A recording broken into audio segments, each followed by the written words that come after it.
Salut tout le monde. J'ai chaud. Ouais, je me suis mis en t-shirt là parce que j'ai coupé le ventilo exprès pour ne pas qu'on ait de son pourri là. Je suis sûr que vous entendez la différence. Avant de débuter ce deuxième épisode, j'aimerais remercier tous ceux qui ont commenté, qui ont liké, qui ont partagé. Franchement, ça m'aide beaucoup parce que ça demande beaucoup de travail. Tant mieux si c'est vu par un maximum de gens, quoi. Que ça ne sert pas à rien. Même si, bien sûr, déjà une personne, c'est déjà bien, mais maximum, c'est encore mieux. Quelqu'un m'a demandé pourquoi je changeais tout le temps d'habit. Et moi, je me suis demandé si vous étiez plusieurs à vous poser cette question. C'est parce que je mets plusieurs jours à faire ces vidéos. Donc du coup, forcément, à chaque fois que vous me voyez habillé différemment, ça veut dire que ça a été filmé un jour différent, tout simplement. Par exemple, là, on est le lendemain. Là, c'est le surlendemain. Donc dans ce deuxième épisode, vous allez voir, on va pas chômer. Dans cet épisode, on va voir des fondamentaux, on va voir vraiment des principes de base en alchimie et aussi la genèse. Et au fur et à mesure, on va découvrir aussi des clés. Cet épisode est plutôt axé, je dirais, sur les chiffres en fait. J'ai eu cette idée parce que dans le premier épisode, comme on étudie le mot lumière et que c'est le chiffre 1, du coup je me suis dit on va tout de suite voir les autres chiffres importants, d'autant plus que c'est lié vraiment aux bases de l'alchimie. Alors vous en avez peut-être marre du mot lumière, mais comme c'est le plus important, c'est peut-être celui qui a le plus de clés. Et donc là nous allons commencer cet épisode avec une quatrième clé qui signifie lumière. Vous en avez déjà 3. I, 1 et on. Ok, maintenant nous allons en voir une quatrième. C'est l'une des clés les plus importantes signifiant lumière, c'est-à-dire qu'il y a le plus de déclinaisons, de mots qui y sont rattachés. Et en plus de ça, elle va revenir tout au long de cet épisode. Alors, à l'époque où ils ont créé cette langue, ils n'avaient pas encore découvert d'autres continents. Ils étaient entourés de mers. Il n'y avait que de l'eau tout autour d'eux. Et ils se sont dit que la mer, du coup, était une et même indivisible. Elle était partout autour d'eux, donc ils l'ont associée tout naturellement à la lumière. Ce qui fait que vous voyez cette clé mer, à chaque fois qu'on la verra quelque part, ça voudra dire lumière. Un exemple, le mot merci. Ouais, j'ai même plus besoin de vous dire quoi que ce soit, puisque vous savez déjà que le I veut dire lumière aussi. C, c'est juste C, même s'il y a d'autres significations, mais là en l'occurrence c'est juste C. Donc la mer, c'est la mer de I en fait, c'est ça que ça veut dire, c'est la mer de lumière.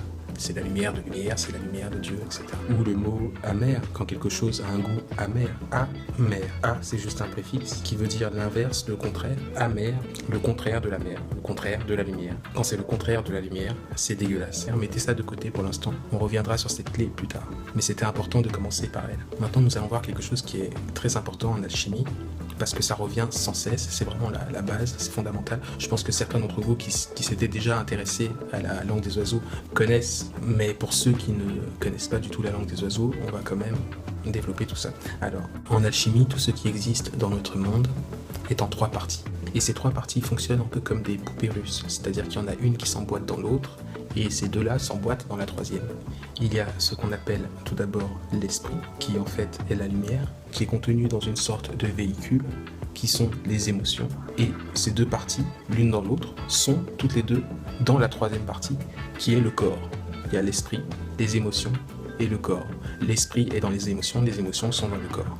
Vous comprenez jusque-là? Et c'est vraiment valable pour tout, aussi bien les animaux que les végétaux, les minéraux, les métaux, tout. En alchimie, bien sûr, comme tout est codé, il y a d'autres noms pour tout ça. Il y a un nom pour l'esprit, on appelle ça le mercure. Les émotions, on appelle ça le soufre. Et le corps, on appelle ça le sel. On retombe déjà sur la clé que je vous ai donnée au début de cette vidéo, la mer, parce que vous voyez bien que l'esprit s'appelle le mercure, et le mercure, si on décompose le mot, on voit bien que ur, c'est juste un suffixe. C'est le suffixe ur, tur, atur, c'est un peu l'équivalent de ion, sion, ation, ission, vous voyez, on le retrouve dans voiture, serrure, armature, bordure, etc., etc. Donc, mer, c'est mer, c'est mer, c'est la mer, c'est la lumière. Voilà, c'est ça le mercure, c'est la lumière. Maintenant, abordons la genèse alchimique. Et vous allez voir que cette clé va nous servir. Donc, au tout début, il n'y avait que la lumière. C'est tout ce qu'il y avait dans l'univers, c'était la lumière. Bien sûr, il faut s'entendre sur ce qu'est la lumière pour les alchimistes, parce que vous avez déjà dû comprendre qu'il ne s'agissait pas de la lumière à laquelle nous pensons. Il ne s'agit pas de la lumière du soleil ou d'une ampoule ou bien ou du feu. Mais comme c'est ce qui s'y rapproche le plus, on l'utilise comme métaphore pour parler de l'autre lumière. Mais l'autre lumière, celle des alchimistes, elle est invisible, elle est imperceptible, en tout cas pour le commun des mortels. Pour les alchimistes, c'est une autre histoire. Donc au départ, il y avait cette lumière partout, et on ne sait pour quelle raison, il y a eu un mouvement. Et ce faisant, la petite part de lumière qui s'est déplacée a créé une bulle autour d'elle. Imaginez vraiment la lumière comme de l'eau, comme la mer. Vous voyez, il peut très bien y avoir des bulles dans la mer, Ce qu'il y a à l'intérieur de la bulle est séparé de l'extérieur, et pourtant la bulle est bien à l'intérieur de la mer. La bulle est toujours dans la mer. Donc cette part de lumière est enfermée dans une bulle, et comme tout obstacle devant la lumière projette une ombre, forcément, dès que vous mettez n'importe quel obstacle, même un verre qui est transparent, devant la lumière, il va projeter une ombre derrière lui. Ce qui fait que la bulle, qui est transparente, a projeté une ombre à l'intérieur d'elle-même. Et cette ombre a recouvert la lumière qui était enfermée dans cette bulle. Et c'est justement cette ombre qu'on appelle la matière. Comprenez ? C'est-à-dire que la Terre, c'est de la lumière, par-dessus laquelle il y a de l'ombre, et en fait cette ombre, c'est l'ombre de la bulle qui est encore par-dessus. On en revient d'ailleurs au chiffre 3, vous voyez, la lumière, l'ombre et la bulle. Et cette théorie déjà n'est pas si dingue que ça, n'est pas si farfelue que ça, puisque au centre de la Terre, il y a du magma. Le magma, c'est du feu, c'est de la lave en fusion, enfin, c'est comme un soleil, quoi, c'est de la lumière, du feu. La matière, en alchimie, est perçue comme une ombre qui recouvre la lumière, et qu'il faut donc retirer pour que la lumière puisse s'échapper en quelque sorte, parce qu'elle est enfermée, et qu'elle puisse rejoindre la lumière originelle. Donc le but de l'alchimiste, vraiment profondément, c'est de faire disparaître cette ombre qui est la matière, pour pouvoir accéder à la lumière qui est enfermée à l'intérieur. C'est le cas de notre monde, mais c'est le cas de tout ce qui se trouve dans notre monde, y compris nous. Nous, notre corps, c'est de la matière, et à l'intérieur de notre corps se trouve une lumière. Je ne sais pas si vous avez remarqué, mais quand un objet projette une ombre, cette ombre est toujours reliée d'un point de vue des dimensions à l'objet qu'il a projeté. Par exemple, une souris ne peut pas avoir une ombre de la taille d'un éléphant, ou un éléphant, vice-versa, une ombre de la taille d'une souris. Parce qu'il y a un effet d'optique particulier, très rare, etc. Oui, mais sinon, en règle générale, non. Les deux sont liés, donc en fait, en réduisant une ombre, automatiquement, vous réduisez les dimensions de l'objet, vous comprenez ? De la même manière que si vous réduisez un objet, vous réduisez son nombre. Les deux sont liés et l'un impacte forcément sur l'autre. Du moins, c'est comme ça que pensent les alchimistes. Et donc c'est pour ça que, en faisant disparaître la matière de notre monde, faisant disparaître finalement l'ombre qui recouvre notre monde, automatiquement, ils réduisent aussi la bulle qui enferme notre monde. Est-ce que vous comprenez ? Et plus ils iront dans ce sens, plus l'ombre va diminuer, plus la bulle va diminuer, va s'affiner jusqu'au point où elle disparaîtra complètement. Et là, la lumière qui est enfermée dans notre monde pourra rejoindre la lumière originelle. Est-ce que vous comprenez la philosophie ? Vous vous rappelez dans la dernière vidéo, quand on parlait du fait que la lumière soit l'unité et que les ténèbres soient multiples, il faut que vous compreniez que l'unité est immobile, tandis que le mouvement est forcément multiple, parce que pour se déplacer, il faut partir d'un point A jusqu'à un point B, ce qui fait que le mouvement c'est toujours au minimum 2, tandis que l'unité c'est 1. Donc on peut associer le mouvement aux ténèbres quelque part. Et là vous voyez, dans la Genèse, au tout début, il y a eu un mouvement. On ne sait pas d'où il est venu, on ne sait pas pourquoi, mais c'est de lui que tout a commencé. C'est lui qui a brisé en quelque sorte l'harmonie de l'unité de la lumière. Alors, cette bulle qui entoure notre monde, on peut la voir quand il y a un arc-en-ciel. Je ne sais pas si vous avez vu la vidéo que j'ai faite qui s'appelle Arc-en-ciel justement, mais grosso modo, un arc-en-ciel se produit quand il pleut et que les rayons du soleil passent sous un certain angle dans les gouttes d'eau de la pluie. La goutte d'eau fonctionne comme un prisme, elle décompose la lumière du soleil et ça crée un arc-en-ciel. Et on se rend compte que la lumière est composée de 7 couleurs primaires. C'est ça un arc-en-ciel. Puisque la lumière se décompose en 7 couches, les alchimistes en déduisent tout naturellement que l'ombre qu'elle projette aussi se compose de 7 couches. Vous connaissez tous Isaac Newton, qui est celui qui a théorisé la loi de l'attraction, de la pesanteur, avec la pomme qui lui tombe sur la tête, tout ça. Mais en fait, on ne dit jamais que c'était aussi, et même surtout, un grand alchimiste. Et lui, il a prouvé, scientifiquement, avec une expérience qui est connue d'ailleurs, que justement la lumière, en passant par un prisme, se décompose en 7 couleurs primaires. Et il a aussi fait l'inverse, c'est-à-dire que si on prend cette lumière des 7 couleurs primaires et qu'on les fusionne, ça donne une lumière blanche. Ensuite, il s'est attaqué à la matière, et là, il a constaté que si on prend 7 matières de 7 couleurs différentes et qu'on les mélange, là, ça donnera plutôt une couleur noire. Par exemple, si on prend de la peinture des 7 couleurs primaires différentes et qu'on les mélange, on obtiendra du noir. Vous pouvez faire l'expérience chez vous. Et là, c'est un point très important parce que la matière est toujours associée à la couleur noire parce que quand on la décompose, elle devient de plus en plus noire, elle devient noire. Notons au passage que quand on décompose la matière, elle devient de plus en plus noire, oui, mais elle devient aussi de plus en plus malodorante. Vraiment, elle sent mauvais, elle sent vraiment de plus en plus mauvais. Ça, vous verrez, ça reviendra tout le temps par la suite. Ce sont les deux caractéristiques principales de la matière. C'est-à-dire que quand on la décompose, elle devient noire et elle sent mauvais. Le chiffre 7 est associé aux 7 couches de la matière qu'il faut retirer. Et c'est pour ça qu'il est aussi important qu'on le retrouve dans plein de religions, dans plein de croyances, dans plein de choses en fait. Il n'y a pas que les couleurs qui se divisent en 7 catégories primaires, il y a aussi les notes de musique, les chakras, etc. Dans la Bible, il y a les 7 péchés capitaux, il y a les 7 vertus catholiques. Dans l'islam, il y a les 7 cieux et les 7 portes de l'enfer. Figurez-vous qu'il y a 7 couches terrestres, les 7 merveilles du monde, il y a etc. etc.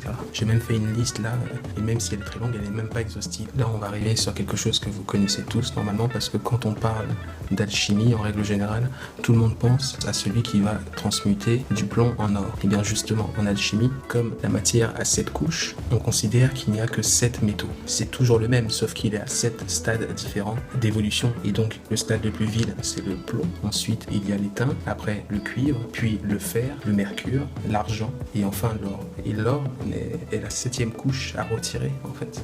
Celle qui est la plus proche de la lumière. Ce qui veut bien dire que l'alchimiste, en fait, il ne cherche pas à transformer le plomb en or. Non, lui, il cherche justement à dépasser cette dernière couche. S'il s'arrête alors, c'est qu'il n'a rien compris ou c'est que c'est pas un vrai alchimiste. Sinon, il va aller au-delà et il va aller jusqu'à la lumière qui est derrière. Vous voyez le mot corps, il y a toujours un S à la fin. Il est toujours au pluriel, même quand on l'écrit au singulier. Pourquoi ? C'est parce que comme le corps, c'est la matière, il a 7 couches. Donc on l'écrit toujours avec un S. À chaque fois qu'il y a un mot qu'on écrit au pluriel, même au singulier, c'est qu'il y a une raison. Prenons le mot temps par exemple. S'il y a un S, c'est parce qu'il y a toujours plusieurs temps. Il y a toujours le passé, le présent et le futur. C'est pour ça qu'on l'écrit au pluriel. Observons le chiffre 7 d'un point de vue graphique. Il ressemble beaucoup au chiffre 1, on est d'accord. On a l'impression que c'est un 1 qu'on a simplement penché sur le côté, ou peut-être qu'il s'est penché tout seul avec le temps en l'écrivant, et on l'a coupé en deux avec un trait. Le 1 symbolise la lumière, et on la coupe en deux exactement comme la bulle a coupé la lumière en deux dans la Genèse qu'on a vu tout à l'heure. Vous verrez en alchimie que les notions de bien et de mal sont très relatives en fait. C'est un peu comme en physique. Vous savez, on vous dit le positif, c'est juste ce qui va de l'intérieur vers l'extérieur, et le négatif de l'extérieur à l'intérieur, c'est un peu la même chose. Comment expliquer ? Pour faire de la chimie, vous êtes obligé de tuer quelque part. Parce que pour ouvrir une matière, vous êtes obligé de la décomposer et donc forcément de la tuer. Mais de cette mort, il n'y a pas que du négatif, puisque la lumière qui était enfermée se retrouve libérée. C'est pour ça que quand on va s'intéresser au jargon de la guerre, tout ce qui touche le fait de tuer quelqu'un ou d'utiliser une arme, etc., vous verrez que ce ne sera pas forcément négatif, puisque en tuant quelqu'un, vous libérez la lumière qui est à l'intérieur de lui. Pourquoi je disais ça ? Parce que le chiffre 7, ce n'est pas un hasard si il se prononce exactement de la même manière que le dieu égyptien Seth. Vous savez, le point de départ de l'égyptologie, c'est quand même Napoléon Ier, lors de sa campagne en Égypte, qui a ramené avec lui des centaines d'archéologues, etc. Et c'est de là qu'est partie l'égyptologie, en tout cas telle qu'on la connaît aujourd'hui. Et c'est même un Français, le premier à avoir traduit des hiéroglyphes, c'est Champollion. Donc on peut pas me dire que les noms égyptiens, etc. n'ont aucun lien avec le français. C'est complètement faux. S'il y a bien une langue dans le monde qui a un lien étroit avec les hiéroglyphes égyptiens, c'est bien le français. Mais vous allez voir que ça va encore plus loin que le côté phonétique, parce que dans la langue des oiseaux, le P peut être remplacé par un H. Le P et le H sont interchangeables. Si on les regarde par exemple d'un point de vue manuscrit, vous voyez bien que c'est presque le même mouvement. On part pour faire la boucle, le H en fait on continue, on fait la boucle, on redescend et on fait une sorte de N à la fin. Avec le P on fait exactement le même mouvement, sauf qu'au lieu de faire la boucle, on s'arrête et on descend. En fait on prolonge le trait de la boucle. Oui, regardez là, j'ai fusionné les deux lettres et regardez, on voit bien que c'est exactement la même chose en fait. C'est juste que là, on s'arrête là et dans l'autre cas, on s'arrête ici. On ne descend pas en dessous. Avec les caractères d'imprimerie, on voit aussi une vraie similitude entre les deux lettres. On peut aussi les relier d'une autre manière. Le F peut être remplacé par un P et un H. Le P et le H collés forment un F phonétiquement. Vous voyez qu'il y a une connexion entre ces deux lettres. Donc si on change le P en H et qu'on le place juste à la fin du mot, vous voyez ce que ça donne ? 7. Dans la langue des oiseaux, le S peut être remplacé par un C. Comme dans la plupart des cas, elles sont déjà liées d'un point de vue phonétique parce que le C peut se lire comme un S. Si on prend le verbe percer par exemple, vous voyez bien que le C devient un S. Mais au-delà de ça, si vous vous rappelez quand vous étiez au primaire et que vous appreniez à écrire en minuscule et en manuscrit, comment est-ce qu'on faisait un X ? On faisait un S collé à un C. En réalité, le X est un graphème. Vous savez ce que c'est qu'un graphème ? Un graphème, c'est quand deux lettres sont collées. Par exemple, dans le mot œuf, il y a le graphème O collé à un E. Dans curriculum vitae, il y a le A à la fin collé à un E. Et bien là c'est pareil, en réalité on considère le X comme une lettre, mais si on regarde bien en profondeur, on se rend compte que c'est un S collé à un C. Donc la clé 7 peut s'écrire à la fois avec un S, comme le chiffre 7, à la fois avec un C, mais aussi parfois, vous verrez, c'est rare, mais avec un S collé à un C. La clé 7 est importante parce qu'elle est vraiment très utilisée.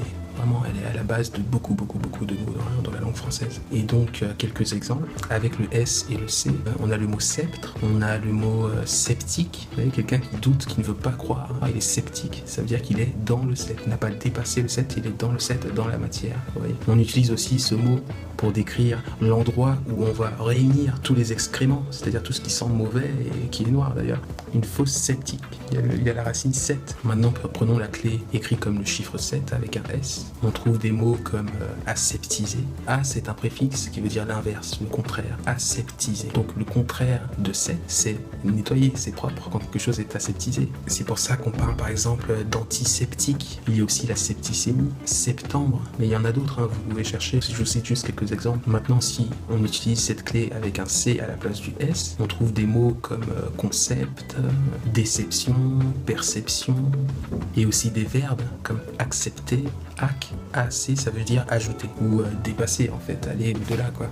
Donc aller au-delà du 7, c'est accepter. Il y a accepter, mais il y a aussi excepter, une exception. Ex, c'est sortir, vous voyez. Sortir du 7, c'est faire une exception. Intercepter. En fait, si vous regardez vraiment tous ces mots, vous verrez que finalement, il y a à chaque fois, c'est la racine 7. Tout le reste, ce ne sont que des préfixes et des suffixes dans 90% des cas. Bon, maintenant, revenons au chiffre 3, qui est aussi une clé, comme le chiffre 7. Le chiffre 7 symbolise les 7 couches. La plupart du temps, il s'agit des 7 couches de la matière, mais parfois, il peut s'agir des 7 couches de la lumière. Tandis que le chiffre 3, lui, représente la matière. Il y a l'esprit, les émotions, et ces deux-là sont dans une troisième partie, qui est la matière. Et comme la troisième partie, c'est justement le contenant, c'est la matière, donc du coup, le chiffre 3 est associé à la matière. Mais il y a une nuance à faire, et moi, ça m'a pris d'ailleurs du temps à m'en rendre compte, ça m'a joué des tours, c'est que le 3 peut symboliser la matière quand elle est toute seule, c'est-à-dire quand elle est vidée de son contenu, de l'esprit et des émotions, mais le chiffre 3 peut aussi symboliser le tout, c'est-à-dire la matière, mais quand elle contient encore les émotions et la lumière. Donc, lorsque ça fait référence au 3, à ce tout, à cet ensemble-là, c'est plus juste la matière, c'est plutôt les êtres vivants en règle générale, et en particulier les êtres humains. Donc, quand ça désigne juste la matière, c'est plutôt négatif, alors que quand ça désigne un être vivant, en l'occurrence un humain, c'est plutôt neutre. Alors, phonétiquement, la matière peut aussi se dire l'âme à tiers, ce qui veut dire un tiers d'âme.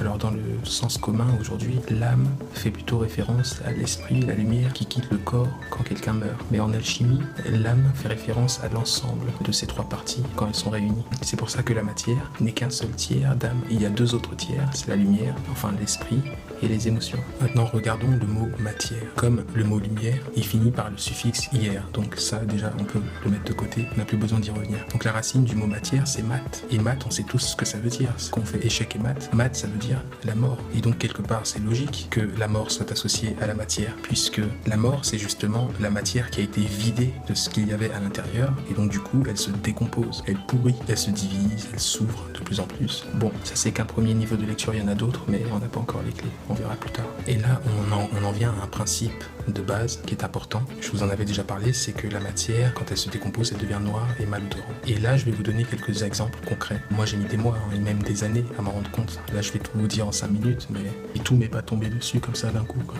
Donc, commençons tout simplement en prenant l'exemple de la Terre. Je parle de la Terre avec un T minuscule. Le sol, celle qui est sous nos pieds, qui est partout, qui est donc l'ombre de la bulle, la matière. La Terre, en règle générale, la plupart du temps, elle est noire, enfin, elle est foncée. Le degré d'obscurité varie en fonction des endroits sur Terre, bien sûr, mais la Terre est plus ou moins noire. Premier point. Deuxième point, si on prend justement ce que je disais tout à l'heure, un cadavre, un mort, plus vous allez le laisser se décomposer, et plus il va devenir noir. La lumière a quitté, il ne reste plus que la matière.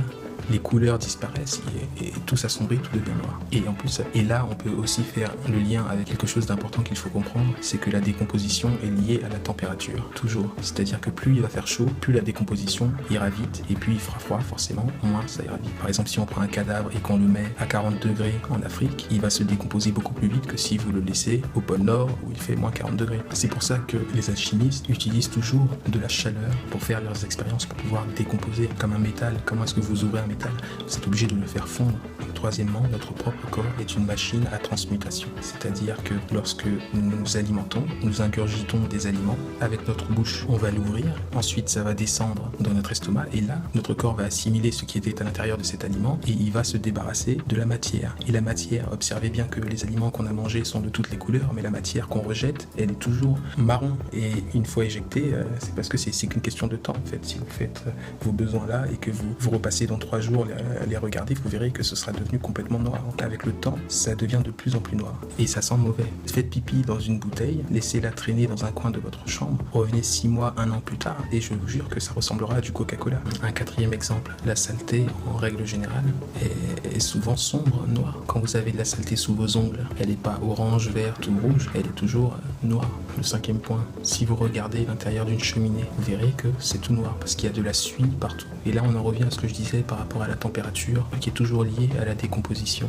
La chaleur, si vous faites attention, tout ce qu'elle brûle finit par devenir noir, sombre. Le meilleur exemple, c'est le bois qui devient du charbon quand on le brûle. Un sixième exemple, la peau. La peau, notre peau, comme quand on chauffe quelque chose, ça devient noir. Forcément, ceux qui vivent dans des endroits où il fait chaud, comme moi ici en Afrique, ils ont une peau sombre. Puisque la peau, qui est notre corps, qui est de la matière, s'assombrit au contact de la chaleur. Et des exemples comme ça, il doit certainement y en avoir d'autres. Ceux-là, ce sont ceux qui me sont venus au fur et à mesure quand j'écrivais le livre. Alors vous savez que le chiffre 3 peut aussi se dire tri. C'est pour ça qu'on le retrouve dans des mots comme triple ou triangle, tri-angle, 3 angles, 3 angles, un triangle à 3 angles. Ça peut aussi être un trait, enfin un trait, c'est pas forcément un accent aigu, ça peut être un accent grave, ça peut être un circonflexe, ça peut être trait écrit avec un E et un I, ou un A et un I, comme dans le chiffre 13 qui est lié au 3, vous voyez, ça commence par T-R-E-I, ou un trèfle, en général, normalement, à 3 feuilles. Quand il y en a 4, c'est une exception, c'est pour ça que ça porte chance. Ou même le mot 30, vous voyez, là, il n'y a pas d'accent, c'est juste T-R-E. Mais dans la langue des oiseaux, ça va encore plus loin. On se rend compte qu'il n'y a pas que le tri et le trait, ou trait, qui peuvent remplacer le 3, mais aussi le tra, le trop, le trou, le tru, vous voyez. Prenons quelques exemples avec le tri. Prenons un mot comme trinité, par exemple. Vous voyez, tri, ça veut dire 3, et ni, en fait, c'est 1, sauf que c'est renversé. Et le T, on le connaît, c'est le suffixe IT ou T. Donc, tri, 1, 3, unité, matière, lumière. La trinité, c'est la lumière dans la matière. Le 1 dans le 3. Le verbe trier, vous voyez, le ER à la fin, c'est juste un suffixe verbal. Normalement, quand on trie, c'est qu'on sépare le bon du mauvais, le bien du mal. Donc quand on sépare le bien du mal, c'est qu'on travaille sur le 3, sur la matière. On sépare la lumière de la matière. C'est ça, trier. Ou le verbe trimer, la lettre M, ça veut dire amour ou naissance. Parce que la lettre ressemble à une femme qui est en train d'accoucher. L'amour de la matière, c'est travailler dessus. Trimer, c'est quand même faire un effort démesuré. Et il y a le 3 dedans. Regardez un mot comme tricher, tricher. Le C, c'est le C apostrophe. ER, c'est le suffixe verbal. On a juste mis un H pour pas dire trisser, tout simplement. Et donc, c'est 3. C'est le 3, c'est la matière. Tricher, c'est la matière. Triomphe, ou bien triompher. Donc on sait que le on, ça veut dire la lumière. Donc la matière, la lumière. Et fait, en fait, c'est faire. En fait. Donc faire sortir la lumière qui est dans la matière, ça veut dire triompher. Regardez un mot comme triste. Quand je ferai un épisode sur le verbe être, vous comprendrez pourquoi à la fin, le STE, c'est le verbe être. En fait, c'est EST. Donc tri est, 3 est la matière. Quand on est triste, c'est la matière. C'est qu'on est dans la matière.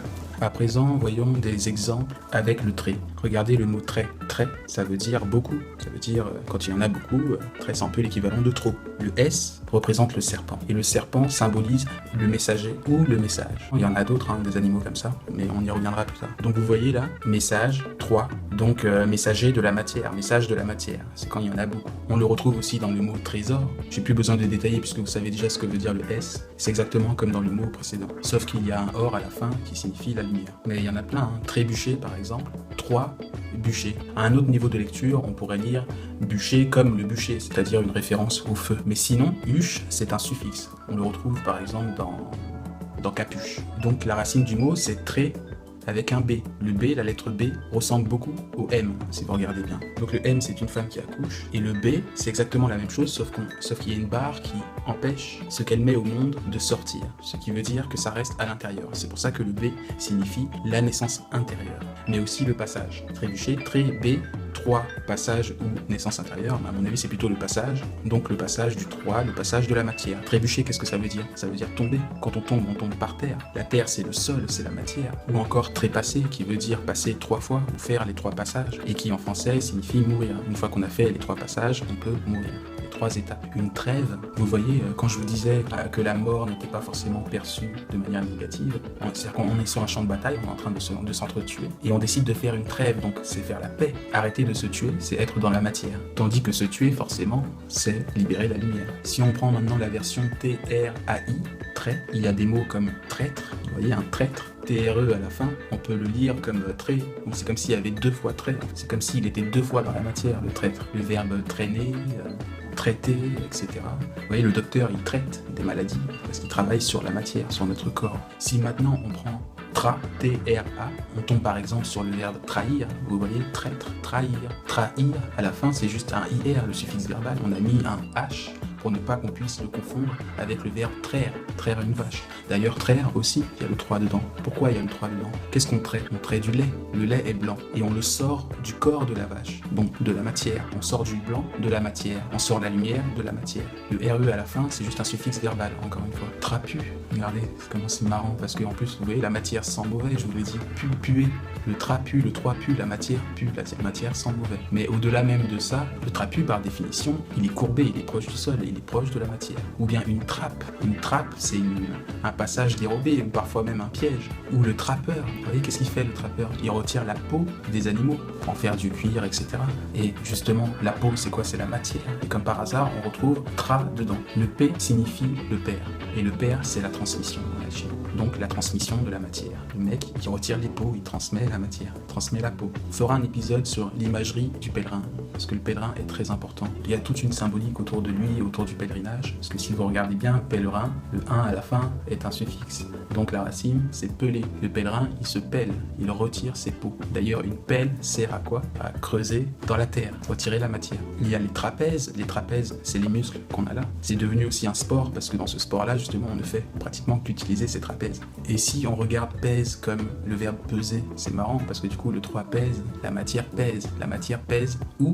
Sur nos épaules. Il y a le travail aussi. Comme vous n'avez pas toutes les clés, je ne peux pas vraiment décortiquer ce mot-là, ce serait trop long. Mais grosso modo, travailler, c'est pas pour rien qu'il y a la matière dedans. En fait, travailler, ça veut dire mettre en valeur la matière, lui donner de la valeur. Vous savez ce que c'est qu'un tra? Oui, tra, T-R-A, vous pouvez chercher dans le dictionnaire. C'est un trou dans la terre. Il y a le trac c'est juste le C à la fin, c'est tra, c'est la matière. Avoir peur, c'est être dans la matière. Il y a le verbe tracer, le fait de tracer, laisser une trace. C'est dans la matière qu'on laisse une trace, forcément. Regardez le verbe tracasser. Tout est dedans, quoi. Tracasser, 3, casser. Casser le 3, casser la matière, c'est-à-dire l'ouvrir, la diviser, la décomposer, la casser. Et en plus, ça veut dire, justement, se tracasser, ça veut dire travailler, un travail même sur soi. Mais il y en a plein d'autres. Et on va revenir à ce que je disais tout à l'heure, c'est que parfois, il ne s'agit pas que de la matière, mais il s'agit plutôt de l'ensemble, et donc des êtres vivants, et en l'occurrence, souvent de l'être humain. Par exemple, si on prend un mot comme tradition, ition, on sait que c'est un suffixe. Donc le mot même, la racine du mot, c'est trad. C'est la même racine que dans le verbe traduire, par exemple. Donc tra, d apostrophe, de tra, de la matière. En fait, c'est pas la matière justement là, c'est l'homme, l'être humain. Donc de l'être humain.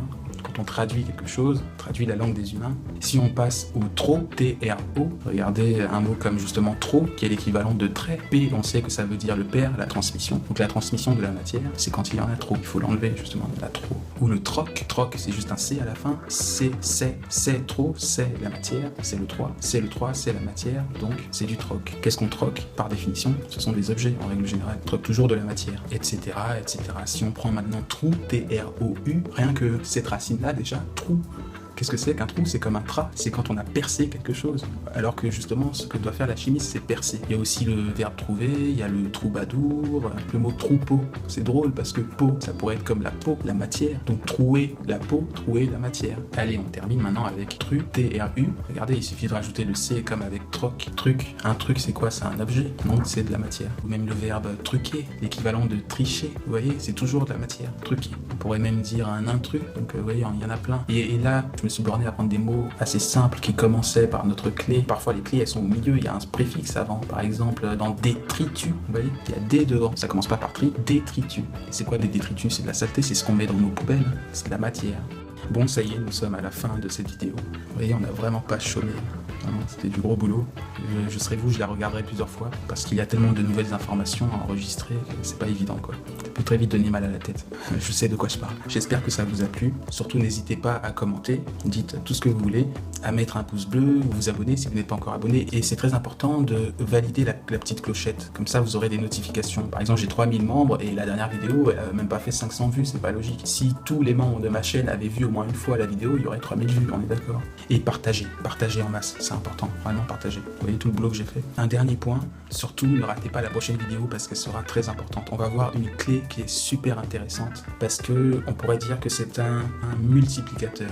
C'est-à-dire qu'elle va nous permettre de comprendre qu'il y a d'autres manières de lire les clés. En l'occurrence, les clés que nous connaissons déjà. Là, je me suis borné vraiment à vous donner que la première version, la première façon de lire les clés. Mais il y en a d'autres. Et donc, pour vous donner un exemple, c'est comme si nous avions 10 clés et qu'avec ces 10 clés, nous avions vu 200 mots. Et bien là, avec cette nouvelle clé, de 200 mots, on va passer à 400 ou 600 mots. Chaque clé a plusieurs déclinaisons. Et là, vous ne connaissez que les versions originales des clés. Mais elles ont toutes plusieurs déclinaisons, ce qui nous donnera d'autres mots. Allez, salut tout le monde, à la prochaine.